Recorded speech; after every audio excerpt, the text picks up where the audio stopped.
Conclave, ladies and gentlemen, we were forced to take a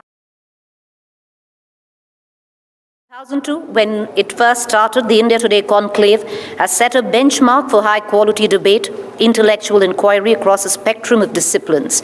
It is attended by the country's political, entrepreneurial, and intellectual elite and is broadcast across our 4 television channels. Given the staggering disruptions of the past 2 years, the pandemic, extreme weather events, catalyst shifts in the global order, the theme for this 19th edition of the Conclave is a better normal.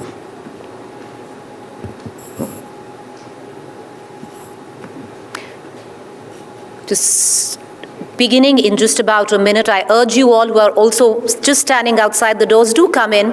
Please do come in. Clear the aisles.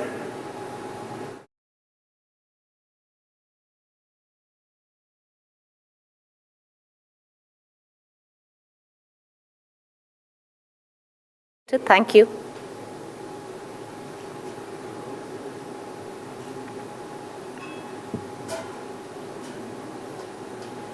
Always a good time to thank our sponsors.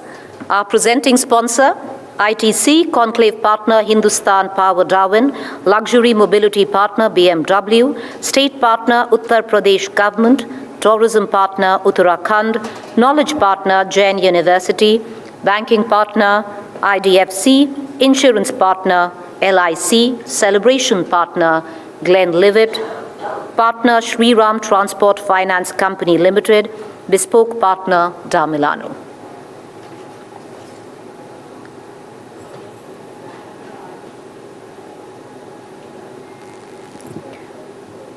All right, viewers, let's begin. And to kickstart proceedings of the 19th edition of the India Today Conclave, I request Mr. Aroon Purie, Chairman, Editor-in-Chief, the India Today Group, to come up on stage and deliver the welcome address.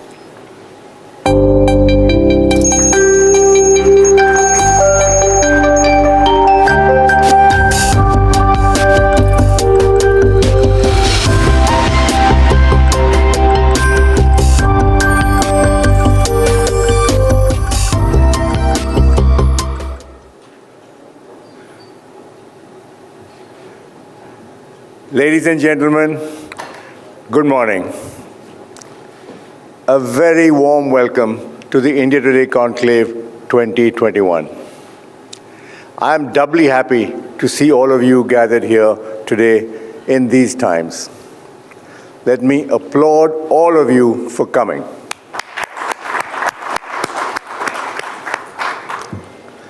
Ladies and gentlemen, this is our 19th edition of the Conclave. Thank you all for your support. Last year, in March 2020, we had to cancel the conclave due to COVID. So we're meeting here now in unusual circumstances, ringed in by the rules of survival and social distancing that make it difficult for us to meet in ways that were once easy and familiar. In a sense, this is a metaphor for our times. The last 18 months have been a time of great upheaval, loss, and uncertainty. We've experienced a deadly pandemic. We've seen the world's superpowers stumble with crumbling infrastructure. We've faced an unprecedented shortage of medical oxygen and watched our loved ones suffer. We have seen extreme weather, floods, fires, storms engulf the world. We witnessed the mass migration of people and stark economic disparities. There has been ugly political polarization, desperate protests, loss of livelihood, and crippling digital divides. Millions of children have fallen out of school and face blank futures. Many have lost their livelihood. At personal levels, too many have experienced extreme loneliness and isolation. Depression and mental health issues have shot up. In a line, this has been a period of devastating disruption and precariousness. But every crisis is an opportunity to imagine something new. The human spirit is intrinsically resilient. It seeks inspiration. It wants to reboot, reconnect, revitalize. The theme for this 19th edition of India Today Conclave, therefore, is a better normal. Over the next 2 days, we will not spend so much as looking back as looking forward. We'll be seeking new ideas and new ways of doing things. Problems will be addressed in the hope of seeking solutions. There are 4 momentous challenges facing the world and India. The first is climate change, which we are witnessing all around us. Experts have called this the most decisive decade in human history with regard to climate change. If we're going to save humanity, the time for deliberation is over. It is the time for action. Don't think this does not affect you. India is committed to cutting down its greenhouse emissions by at least 33% by 2030. This will lead to many changes in the way we live. We have to find innovative ideas to make a green economy in India. The second is the pandemic and public health. How are we going to live with the coronavirus? And what do we need to do for the future? The coronavirus has occupied our mind space for the better part of 2 years. There are still many unknowns. How long is the efficacy of the various vaccines? How will the virus mutate? Is there such a thing as herd immunity? When will the pandemic end? And many more questions.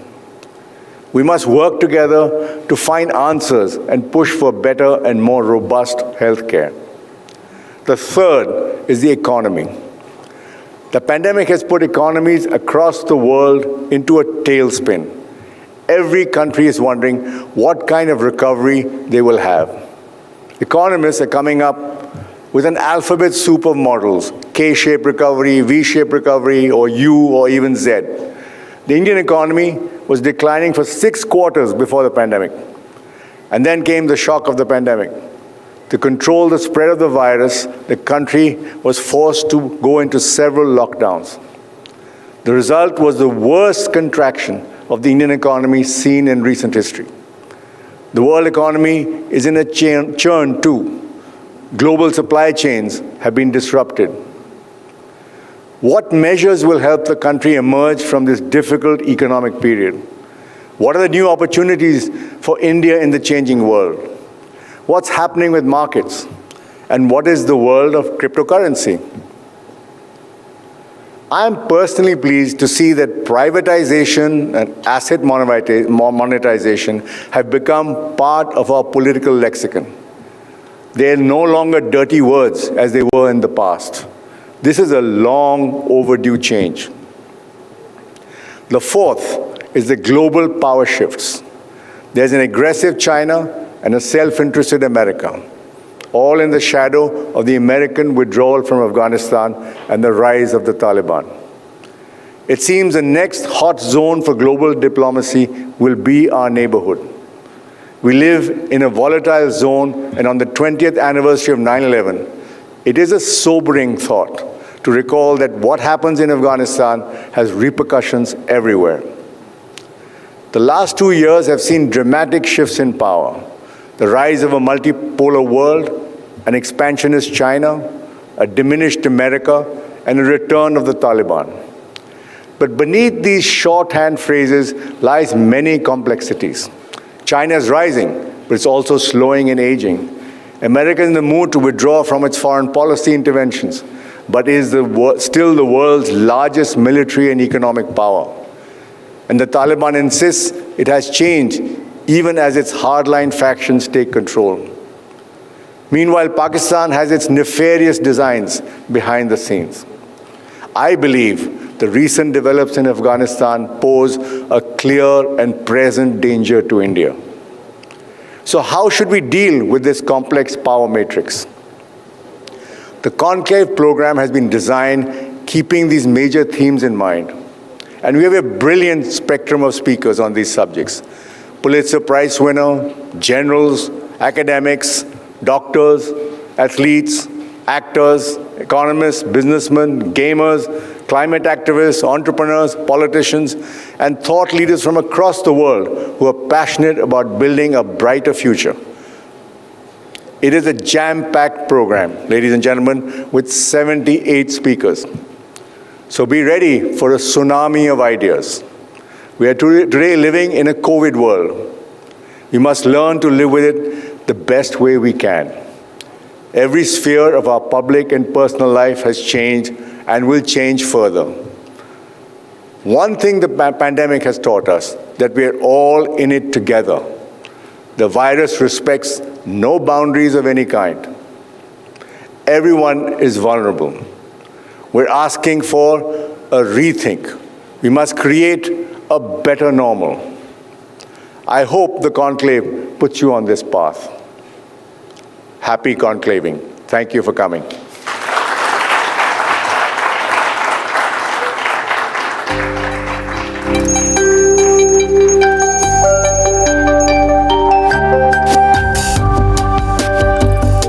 बताना चाहूँगा कि मुझे सच बताऊँ तो कुछ था ही नहीं कि मैं जब तक स्पोर्ट करूँगा कि नहीं। गांव में था और स्कूल में जाते थे उस टाइम, पर स्पोर्ट्स का कुछ नहीं पता था।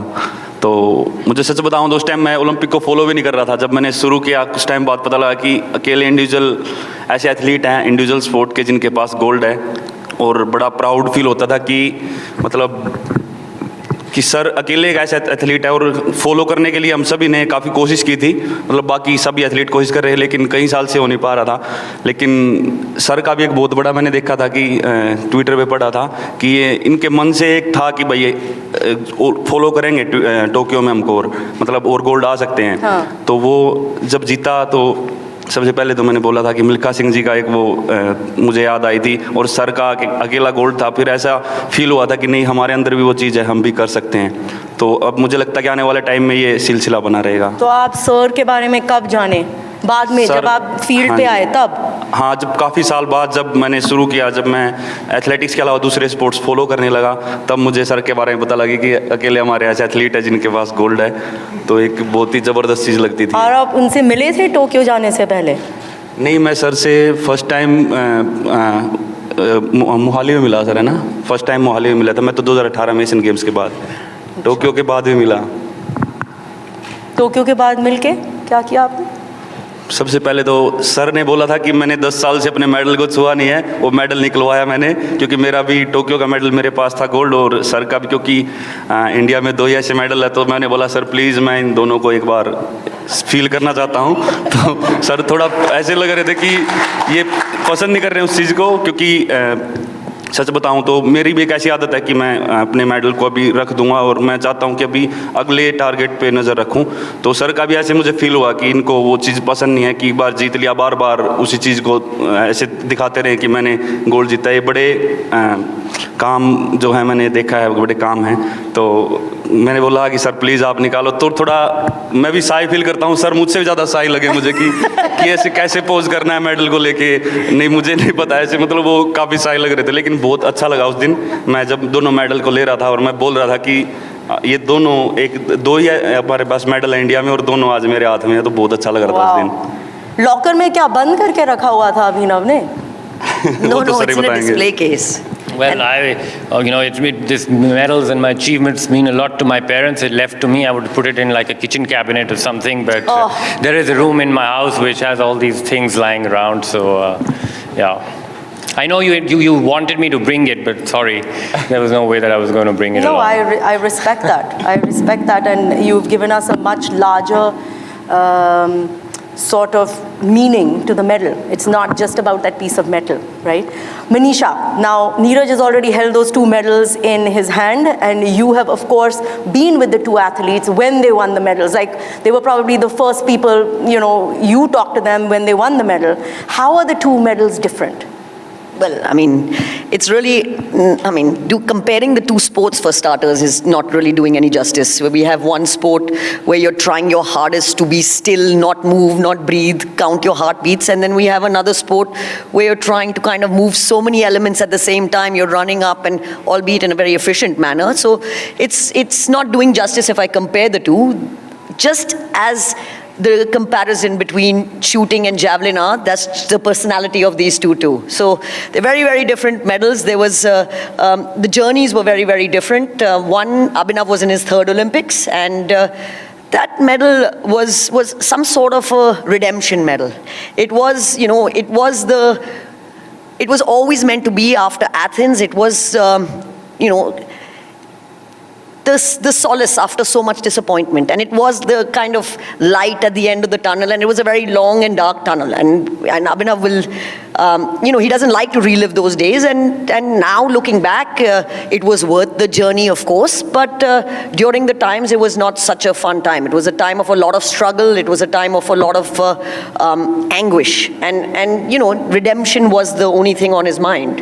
And then cut to 13 years later, where we have this fellow, and it was his first Olympics, and you know, it was like, okay, ये Olympics देखते हैं कैसे होता है, बढ़िया throw आएगा, madam जी, फिक्र मत करो, हम जा रहे हैं. So it was very nonchalant, and he's like, okay, let's go see what this Olympics is all about. So, I mean, not to take away from his hard work, which was completely off the charts, but it was a very different perspective, and they were both very heartening in their own ways, and of course, the medal at the end makes it all the more special, not just for them, but for all of us. As they both said, the medal is the country's and not theirs. So it's been a real privilege and an honor to be, you know, through the journey. Manisha, I mean, what are the things that Abhinav did? You know, Abhinav, you left no stone unturned, right, in the quest for gold. Do you want to tell us some of the crazy things you did? There was a few of them. He used to call me all the time at one point and be like, okay, you know, we need to find the edge. So now you need to find me something new to try. And I need to try something new this week. So Abhinav, why don't you enlighten us? I had forgotten about all what I did, and in preparation for this event session today, I had to actually make notes and look back at my autobiography. But I'll give you a few instances, because you know, I really try to take every vertical out of the equation in trying to prepare for the games. Of course, there's a mental side to my sport, there is a physical side to my sport, there's a technical side to my sport, and there's a tactical side to my sport. So I had to break everything down into these various verticals and work on these individually. So on for example, on the mental side, I went to South Africa and got my brain mapped. I was there in a laboratory where 32 areas of my brain, I did not even know that there were 32 areas of my brain, got mapped. And you know, I shot 3,000 shots, and after 3,000 shots, we analyzed that when I was shooting well, there was a certain sort of brain activity that was happening. And then through the use of science and technology, we were able to recreate and get back into that mind space. At that point of time, there was some research, and I read somewhere that yak milk is very good for concentration. So I imported liters and liters of yak milk, and I still have some. So if anybody's interested, get in touch with me after the session. In the test event, for example, we have a test event prior to the Olympics. I recorded the whole final because the sounds of that environment were going to be very similar in Beijing. So I would visualize in samadhi tanks. These are flotation tanks where you have 1,000 kgs of Epsom salt and you lie weightless, and I would visualize and plan what sort of a thought process I would have and link it to every announcement that was going to be made in that day on that Olympic final. I had very bad eyes as an athlete, and I was a shooter and needed good eyes, but my strength was to really was on the kinesthetic sense. So I would really base my performance on feeling. So I needed to improve on that area. So I used to train in dark rooms where I couldn't see anything, but that enhanced my sense of feeling, for example. I worked with a deep sea diver to learn breathing techniques, to learn how to get calm quite quickly in 15 seconds, because that was what my sport was all about. On the physical side, I got into the sport of shooting because it did not involve movement. I was this little overweight kid who hated to move, so shooting was the best fit. But to be successful in it, I also had to get good at it, and I had to be physically fit. I used to run 10 kilometers 5 times a week because shooting is all about shooting in between heartbeats. So I had to have a very good cardiovascular system. I worked a lot on strength training. Manisha, do you remember we were in Australia one January of that summer, and I was training with a sailor. Can you tell who was it, the geeky shooter who was lifting more weights, or was it your sailor? No, it was the geeky shooter. But Yeah, the same so- trip of Australia, we used to run to this clinic every day. And I was jet lagged. And I mean, after running 10 kilometers, he was fine. And I used to sleep the whole day. One time I even missed dinner because I slept from one morning to the next. Yeah, so then I went to a sports dentist. I didn't even know sports I remember dentists that. exist. And, you know, I used to wear a denture. As a 20-year-old boy, I used to wear dentures because wearing that brace helped me get better range of motion in my neck. And that was something which was very important in my sport. I used to climb mountains, and, you know, one of my coaches used to take me hiking for 5 hours. And that was something which really helped me. It helped me stay in the moment, one shot at a time, because it was one step at the moment for this unfit kid who had to climb these mountains. In Australia, you know, because I was a little overweight, I was trying to get the best body composition meant for my sport, and I was struggling a little bit with my love handles. And all what I did to lose weight, I lost weight everywhere else, but those love handles never went. So I got my love handles lasered off Yeah, I remember in that. Australia. Oh my God. To get that best body composition. On the technical side, you know, we talked about Athens, and there was a problem with the floor, so I got the shoes of my, the sole of my shoes soled with rubber, which was used in Ferrari tires, because at that point of time they had the best anti-skid properties at that point of time. What else did I do? At that point of time, my two best friends was a mochi and a carpenter, and I have great relationships with these two people, because the mochi helped me with my shooting jacket to get the best fit, and this carpenter, who I got from Turkmenistan, helped me get the best grip on my gun. Ammunition, very important to have the perfect He's not ammunition. an OCD guy, I promise you. No. This is a good story. Ammunition was something which was very important. At that point of time, the Chinese used to manufacture the best ammunition, but of course they didn't sell it to anybody else. So I got a friend in Hong Kong to buy me 10,000 rounds. We packed it in different branded packages, and I had to smuggle it back into the country. So I had to also become a smuggler of sorts. Don't put me in jail now, but I did that. On the tactical side, also a lot of things that were done. I went on a commando course to find courage and learn something about dealing with adrenaline and finding confidence. I worked with a ski jumper to work on how I would walk in, because ski jumpers require a lot of balance. So they taught me how to walk to activate various parts of my body. I used to carry a pocket mirror everywhere, because I used to carry a lot of facial tension. So every half an hour or so during courses of my career, I used to see myself, get this pocket mirror out and see myself and relax my facial tension. And just to end, and I'm sorry I've taken a little while, the most important thing in preparation for Beijing was I had to have a tactical preparation on how to avoid the media, because that was very important. So you know what I did? I carried a book to Beijing, and every time a media person kind of approached me, I would open this book and get really interested in my reading. And till date, I don't even know the title of that book. So, Neeraj बहुत पापड़ बेलने पड़े थे for this. So that's a long list. If anyone thought gold medals are easy, they're not. I mean, you've just been through that. Neeraj, आपने क्या किया? No, he can't match that. I'm sorry. There's no way.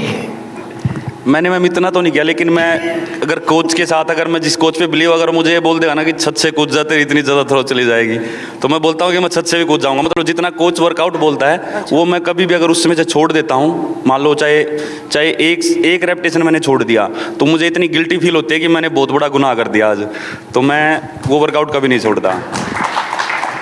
क्या आपका hair style आप कहोगे कि आपके talent को हेल्प करता है? क्योंकि काफ़ी टाइम के लिए आपने एक नहीं, हेल्प तो नहीं करता मैम, ये आंखों पे आ रहे थे, मैंने इसलिए कटवाई थी ओलंपिक से पहले। मैंने सोचा कि यार कभी कुछ गड़बड़ होगी ना, बोलेंगे कि फुकरा हो रहा था, लंबे बाल करके चला गया वहाँ पे। तो मैंने सोचा कि पहले इनको, क्योंकि वो 2-3 कॉम्पिटिशन मैंने कैप वगैरह डाला था और बंडाना भी डाला था, तो कुछ भी काम नहीं कर रहा था। वो थ्रो में जब हम लास्ट अटैक करते हैं तो वो कैप भी निकल रहा था, सब कुछ वो निकल के पसीना फेस पे आ रहा था, पूरा बाल भी फेस पे आ रहे थे, तो उनकी तरफ ज़्यादा ध्यान देना पड़ता, कॉन्सेंट्रेट 50% बालों की तरफ जाता था कई बार। तो मैंने सोचा कि इनको कटवा देते हैं, पूरा ध्यान इस पे, ये तो घर की खेती है, दोबारा फिर रुक जाएंगे जी। On this exact day Neeraj, मैं तेरे को बोल रही थी, ये पोर्चुगल में था, मैं बोल रही थी चल मेरे साथ हेयर कट के लिए, बोला नहीं मेरे बाल अभी अच्छे दिख रहे हैं। फिर लोगों ने उनके लिए जुल्फे वाले गाने भी तो गाए ना Manisha. Well, I mean, I think that, we all bask in this glory of the gold medals, and most of us only see these gold medals. And